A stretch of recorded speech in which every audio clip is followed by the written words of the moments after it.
Hello everyone, welcome to the channel. इस lecture में हम बात करेंगे habit and habitat of lichens की। सबसे पहले बात कर लेते हैं हैबिट और हैबिटेट हम किसे कहते हैं। तो हैबिटेट का मतलब होता है एक नेचुरल इन्वायरमेंट जहाँ पे प्लांट्स जो है वो रहते हैं और ग्रो करते हैं। इस कंडीशन को हम कहते हैं habitat of plant.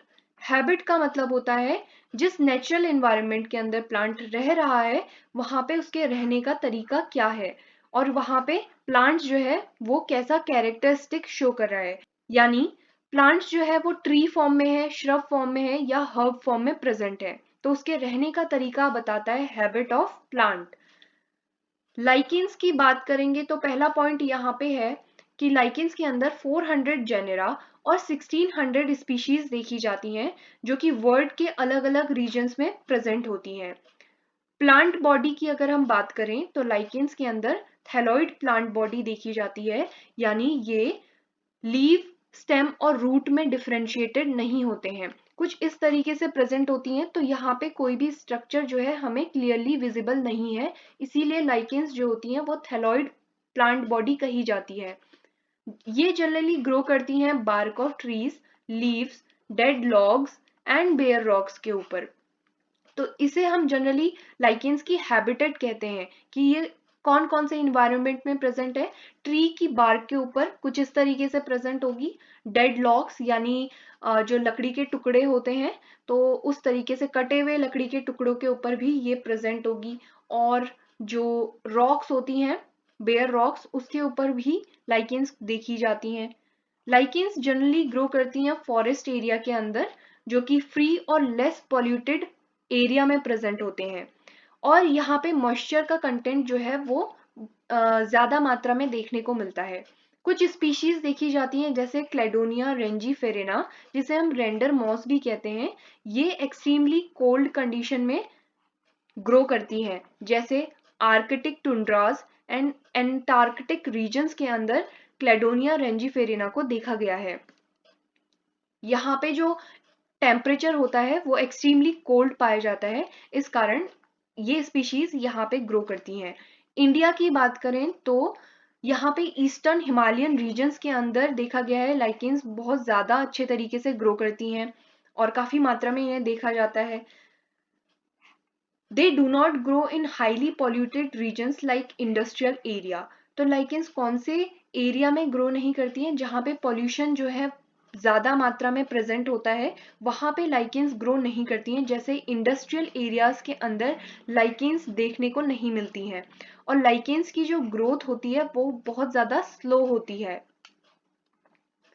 Nature of association of lichens की बात करें तो यहाँ पे हमने देखा था कि लाइकेन्स एल्गी और फंगी के एसोसिएशन से मिलके बनती है।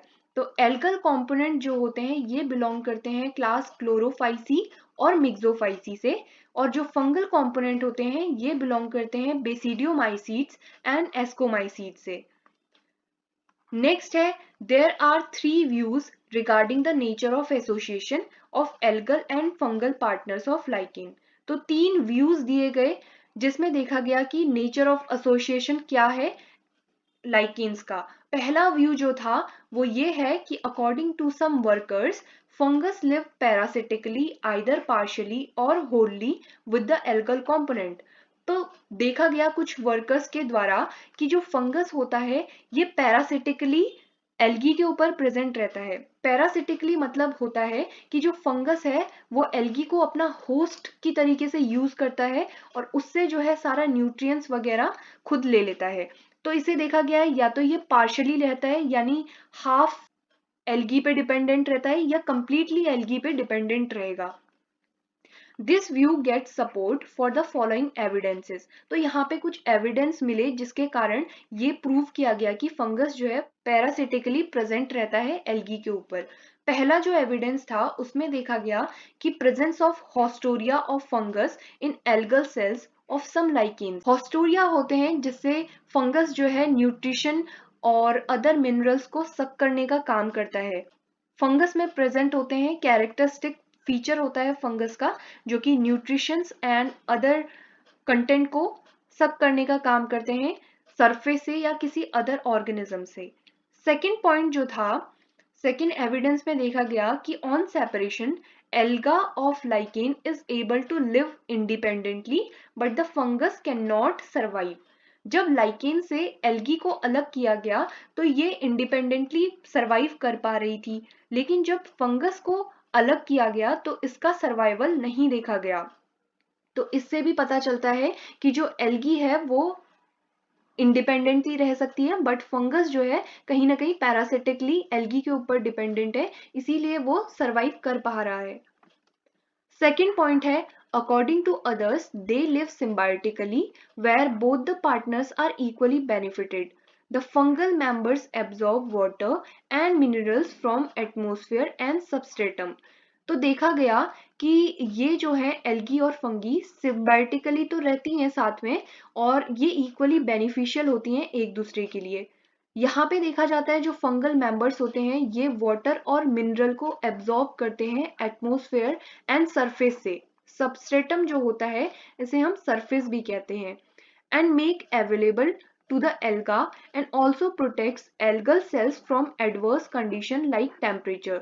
जो फंगस होता है ये वाटर और मिनरल को एब्जॉर्ब करने का काम करता है एंड इसको ये अवेलेबल कराता है एल्गी के लिए। देखा जाता है ये एल्गल सेल्स को भी प्रोटेक्ट करता है एडवर्स कंडीशन जब आती हैं, जैसे कि टेम्परेचर अगर कुछ फ्लक्चुएट हुआ है तो उस कंडीशन में फंगी जो है एल्गल सेल्स को प्रोटेक्ट करता है।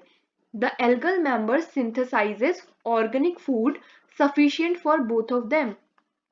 एल्गी के जितने भी मेंबर्स प्रेजेंट होते हैं सिम्बायोटिक एसोसिएशन में ये फूड को सिंथेसाइज करने का काम करते हैं, क्योंकि एल्गी के अंदर फोटोसिंथेसिस देखा जा रहा है तो फूड जो है वो सिंथेसाइज करेंगे एल्गी, और ये जो फूड सिंथेसाइज होता है ये दोनों के लिए सफिशिएंट होता है, यानी फंगी और एल्गी दोनों के लिए ये फूड अवेलेबल फॉर्म में प्रेजेंट होता है।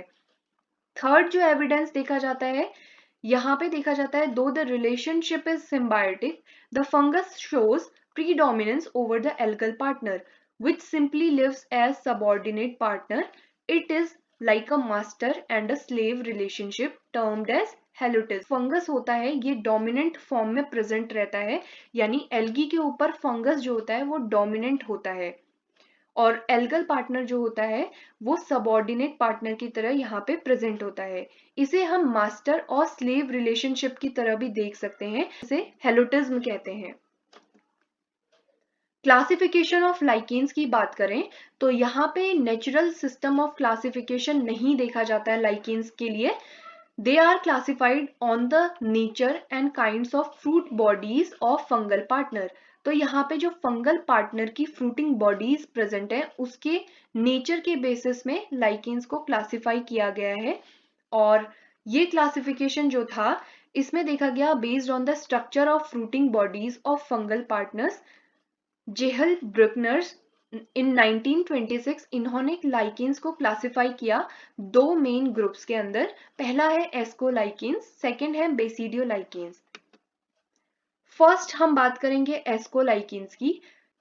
Fungal members of this lichens belong to ascomycotina. तो एस्कोलाइकेन्स के अंदर जितने भी लाइकेन्स बिलोंग करते हैं वो एस्कोमाइकोटिना फंगल मेंबर्स को बिलोंग करते हैं। Based on the structure of the fruiting body, they are divided into two series. पहला है गाइनोकार्पी। इसमें देखा जाता है the fruit body is disc shaped, that is apothecial type. यहाँ पे जो fruiting body होती है वो disc shaped की देखी जाती है, इसे हम apothecial type भी कहते हैं। It is known as discolichen.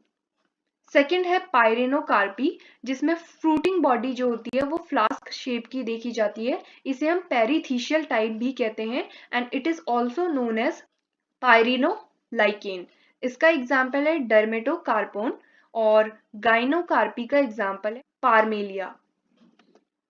Second है basidiolichen. Fungal member of this lichen belongs to basidiomycotina. तो इसमें जो भी लाइकेन्स प्रेजेंट होते हैं वो बेसिडियोमाइकोटिना को बिलोंग करते हैं। इसका एग्जाम्पल है Dictyonema and Corella. Later Alexopoulos and Mims classified lichens into three main groups. First is Basidiolacane. The fungal partner belongs to Basidiomycetes. Second है Deuterolicane. The fungal partner belongs to deuteromycetes and third है ascolichen, the fungal partner belongs to ascomycetes. तो देखा गया जब बाद में एलिक्सोपोलस और memes का क्लासिफिकेशन आया 1979 में, इन्होंने लाइकेंस को 3 मेजर ग्रुप्स में डिवाइड किया, बेसिडियोलाइकेंस, ड्यूटेरोलाइकेन एंड एस्कोलाइकेन। बेसिडियोलाइकेन जनरली बिलोंग करेंगे बेसिडियोमाइसीट्स को, डिट्यूरोमाइसीट्स बिलोंग करेंगे डिट्यूरोमाइसीट्स को, एंड एस्कोलाइकेंस जो है वो बिलोंग करेंगे एस्कोमाइसीट्स क्लास को। तो गाइज ये था आज का लेक्चर, पसंद आया तो लाइक कीजिए और शेयर कीजिए। Thank you so much everyone.